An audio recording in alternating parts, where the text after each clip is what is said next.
बात कर रही हूं आपसे, आप प्लीज मंच पर आइए, क्योंकि आपसे बात हरियाणा के विकास को होगी, विकास को लेकर होगी, लेकिन सबसे प्रमुख हरियाणा की महिला सशक्तिकरण को लेकर होगी, क्योंकि हरियाणा की महिलाएं, हरियाणा की खिलाड़ी महिलाएं आज हर क्षेत्र में, हर जगह अपने नाम का परचम लहरा रही हैं। और इस सेशन को होस्ट करेंगी इंडिया न्यूज हरियाणा की executive editor Jyoti Sangwan. Jyoti, over to you. एक बार जोरदार तालियां हमारी खास मेहमान श्रुति चौधरी जी के लिए। केवल हरियाणा की युवा महिला मंत्री नहीं है, बल्कि चौधरी बंसीलाल की राजनीतिक विरासत को बेहद मजबूती से आगे लेकर जा रही हैं। बहुत स्वागत है आपका आज समाज के हमारे मंच पर। बहुत धन्यवाद। सबसे पहले आपके विभागों को लेकर ही बात कर लेंगे। करीब करीब 1.25 साल हो गया कि आपको जिम्मेदारी संभाले।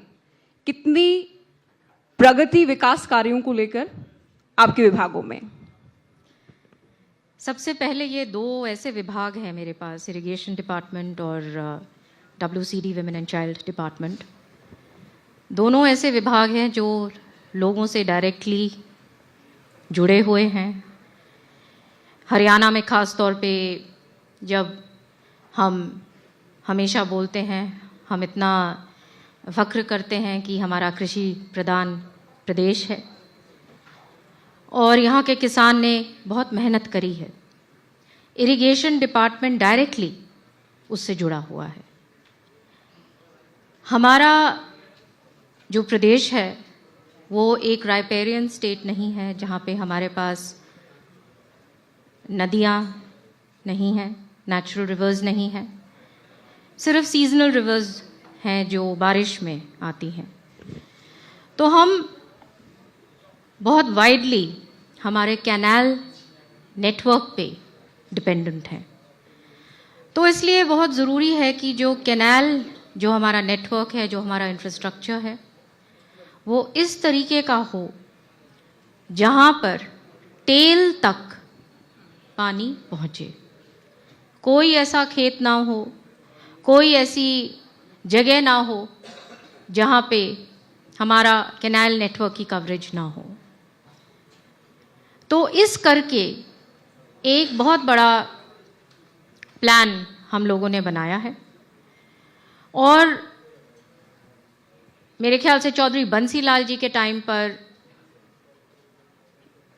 एक वर्ल्ड बैंक ने फंडिंग करी थी हरियाणा इरिगेशन डिपार्टमेंट की, और अब हम माननीय मुख्यमंत्री जी के लीडरशिप में ये दूसरी बार वर्ल्ड बैंक का फंडिंग आ रहा है हरियाणा के अंदर, जहाँ पे नियरली 5,700 करोड़ का जो तमाम पैसा इरिगेशन डिपार्टमेंट के थ्रू वो हमारे प्रदेश में लगेगा, जहाँ पे हमारी मेन लाइंस, हमारे मेन चैनल्स, हमारे water rehabilitation, modernisation of channels.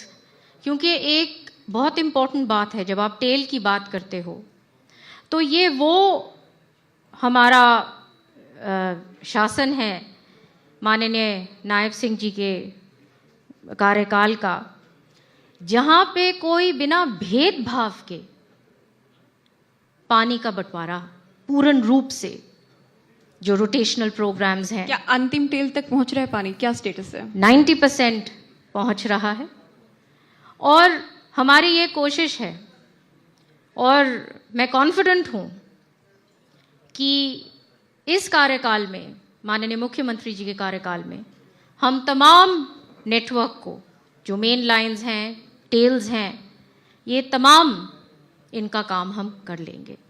आप भी भिवानी से आती हैं और मैं भी आपके पड़ोस से ही आती हूँ। वहाँ भी भूजल स्तर का घटना या हरियाणा का एक बड़ा हिस्सा डार्क जोन हो जाना एक बड़ा चैलेंज आप मानती हैं?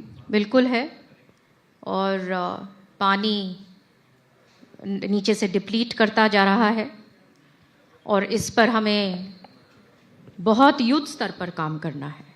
पब्लिक अवेयरनेस जो है वो रेज करनी है। जब हम प्रधानमंत्री जी की बात करते हैं कि किस तरीके से वो कम्युनिकेट करते हैं अपनी बात को, इतनी मजबूती से अपनी बात रखते हैं, उस तरीके से अपने कैंपेन्स चलाने हैं जहाँ पे सबसे पहले एक अवेयरनेस हम लोगों में आए कि किस तरीके से पानी की पहले बचत, रिचार्ज और रीयूज। तो ये चीज़ें करना हमें बहुत ज़रूरत है। उसके लिए पब्लिक पार्टिसिपेशन की भी ज़रूरत है और गवर्नमेंट का प्लान डार्क जोन्स के अंदर जहाँ पे आप बात कर रहे हो, रिचार्जिंग तमाम हरियाणा में ही बहुत ज़रूरी है, क्योंकि हमारे 143 ब्लॉक्स के अंदर अब हम 88 ब्लॉक्स के करीब हम डार्क जोन्स में हैं। तो तमाम ये एक गंभीर बात है।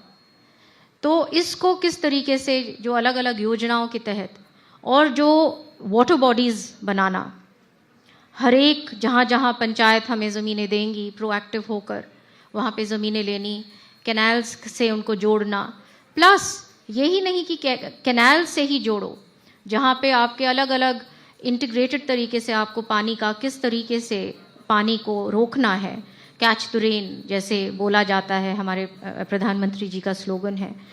तो ये एक इंटीग्रेटेड वाटर प्रोग्राम, और इसमें काम किया गया काफ़ी।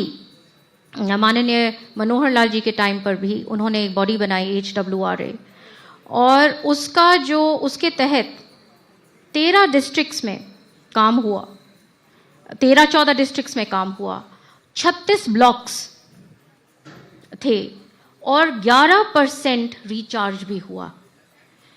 तो इस तरीके से हमने कॉन्सेंट्रेटेड तरीके से चलना है, जहाँ पे ग्राउंड वाटर जहाँ एक्सट्रैक्ट हो रहा है उस तरीके से हमने उसको रिवाइव भी करना है, रिप्लेनिश भी करना है।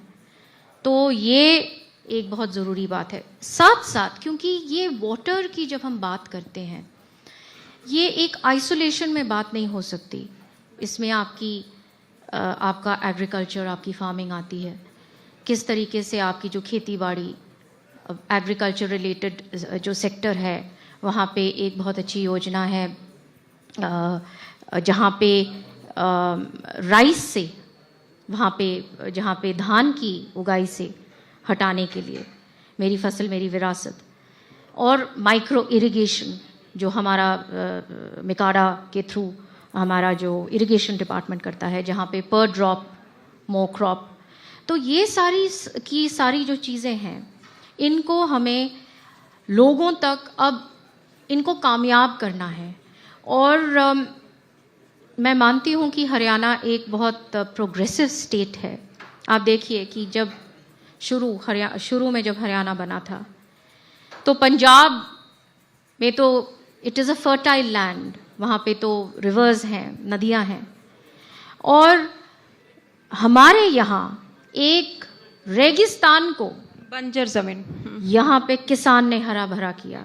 चौधरी बंसी लाल जी का इसमें बहुत बड़ा कंट्रीब्यूशन था, जहाँ उन्होंने एक इतिहास, विकास पुरुष के नाम पर उनकी पहचान भी हुई। पानी का मामला हो, बिजली का मामला हो, जो कार्य किए गए। जी।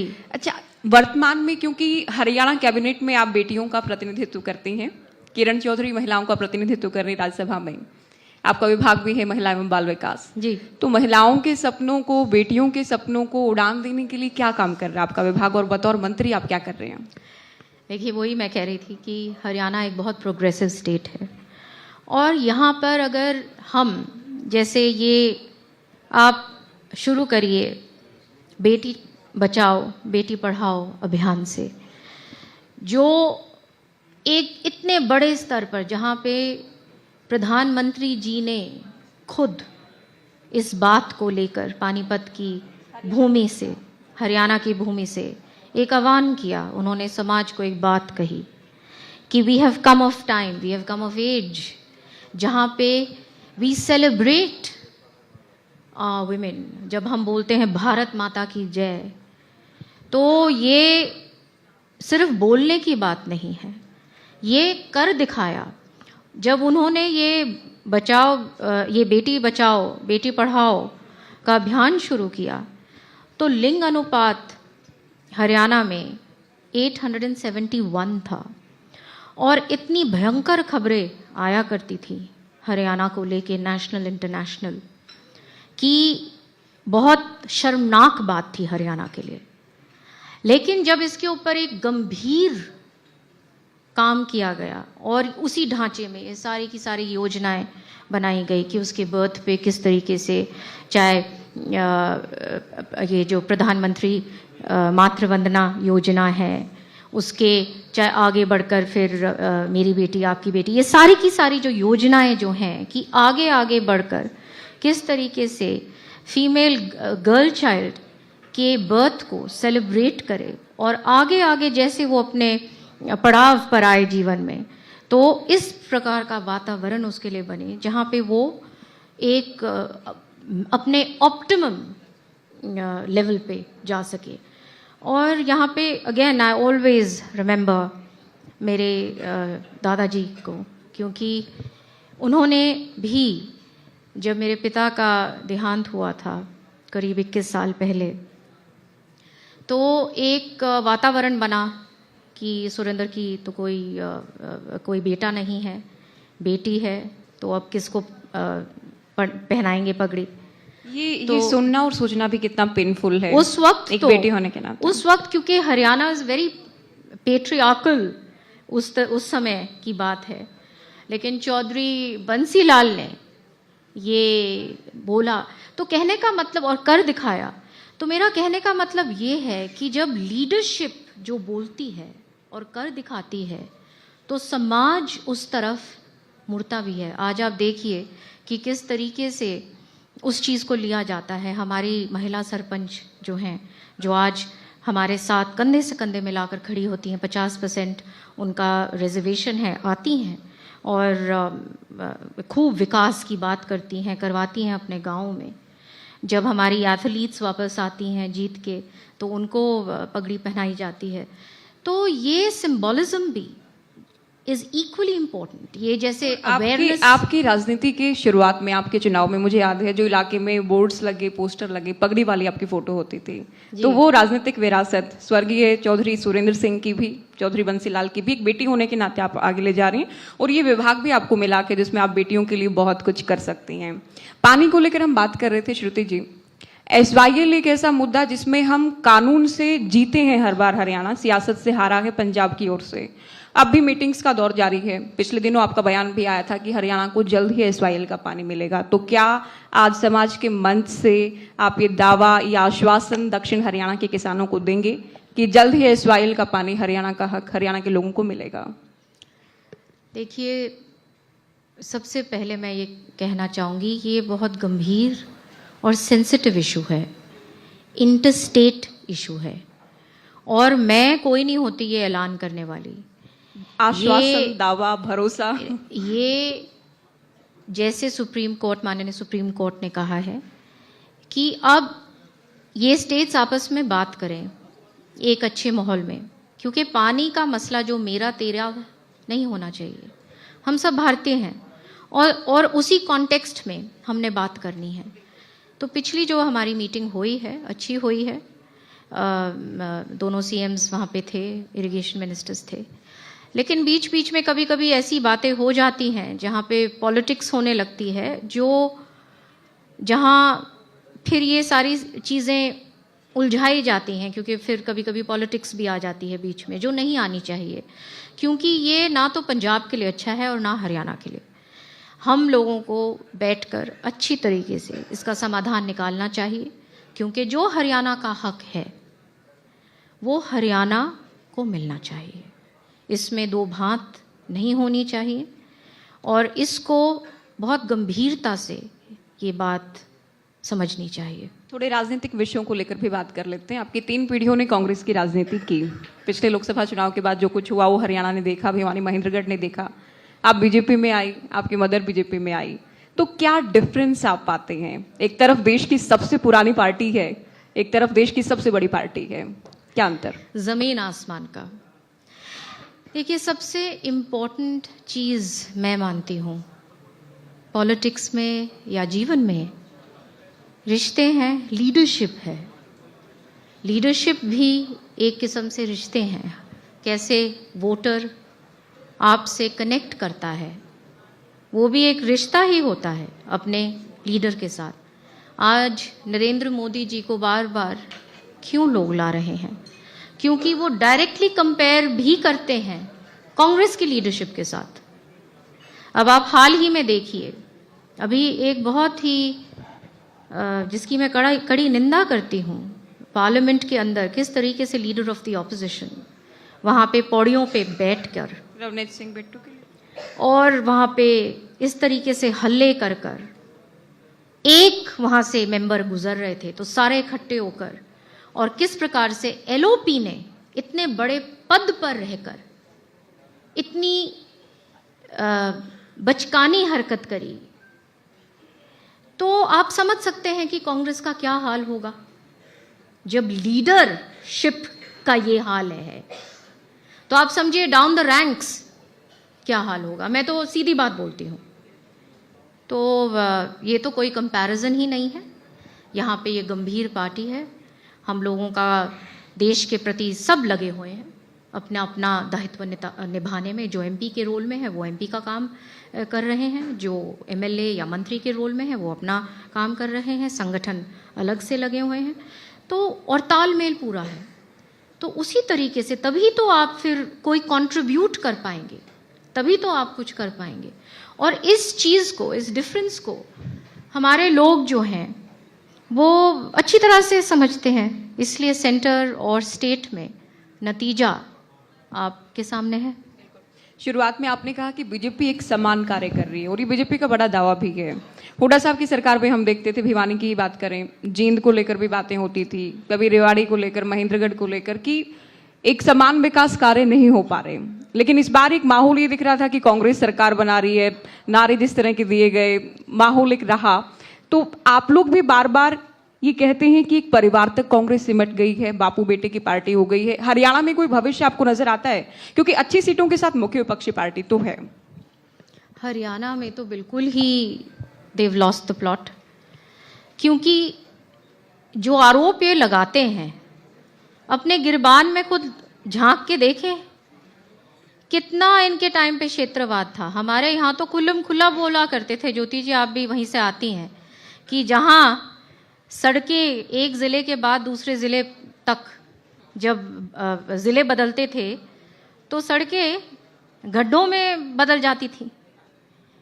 तो ये बताते हैं कि तो गाड़ी किसी खुद बता देती थी कि ये अब रोहतक से गाड़ी आगे निकल चुकी है। बिल्कुल। तो देखिए, आप करिए, अपने हल्के के लिए करिए, लेकिन जब आप चीफ मिनिस्टर हैं तो पूरी स्टेट की जिम्मेदारी आपके ऊपर है। फिर आप उस तरीके से काम करेंगे तो फिर उसका खामियाजा तो फिर भुगता उन्होंने भी।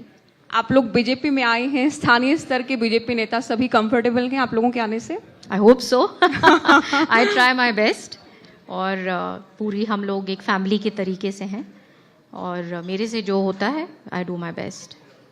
आगे को लेकर, क्योंकि तोशाम एक ऐसा हल्का जो पीढ़ियों से आप लोगों को जिताता आ रहा है, तोशाम की बात करें, भिवानी की बात करें, चौधरी बंसीलाल के लिए बात कही जाती है कि वो भेदभाव नहीं करते थे। ये एक बहुत अच्छी बात भी थी और भिवानी के लिए थोड़ी खराब बात भी थी। तो भिवानी विकास में थोड़ा पीछे तो रहा। तो आगे भिवानी आगे बढ़े बीजेपी सरकार में, उसके लिए आपकी क्या प्लानिंग है, क्या रोड मैप है?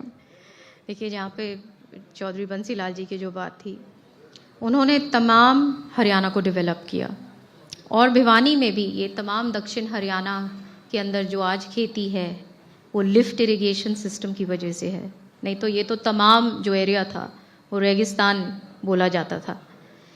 तो डेवलपमेंट एक ऐसी चीज़ है, उन्होंने अपने टाइम पे किया और हमको उस चीज़ को आगे लेके जाना है। जैसे मैंने कहा शुरुआत में ही, माननीय सैनी साहब के नेतृत्व में ये ऐसी सरकार है जहाँ पे बिना भेदभाव के चहुमुखी विकास हो रहा है। हमारा जो रोड मैप है एक इंटीग्रेटेड रोड मैप है तमाम प्रदेश के लिए, कि कहाँ हमारी टेल्स अभी भी सूखी हैं, कहाँ हमें हमारा ग्राउंड वाटर पे और हमने प्रायोरिटी लेना है। हम उस तरीके से काम कर रहे हैं और जो हमारा जो पानी का भी जो वितरण है वो पूर्ण रूप से वो समान तरीके से हर एक जगह पे जाता है। ये बिल्कुल कि समान विकास की बातें चौधरी बंसीलाल भी करते थे और आप खुद भी कहते हैं, उनके साथ केंद्रीय मंत्री मनोहर लाल की बात करें, पीएम नरेंद्र मोदी की बात करें, पहले भी साथ मिलकर काम हुआ और अब भी आप पीएम नरेंद्र मोदी की नीतियों से काफी प्रभावित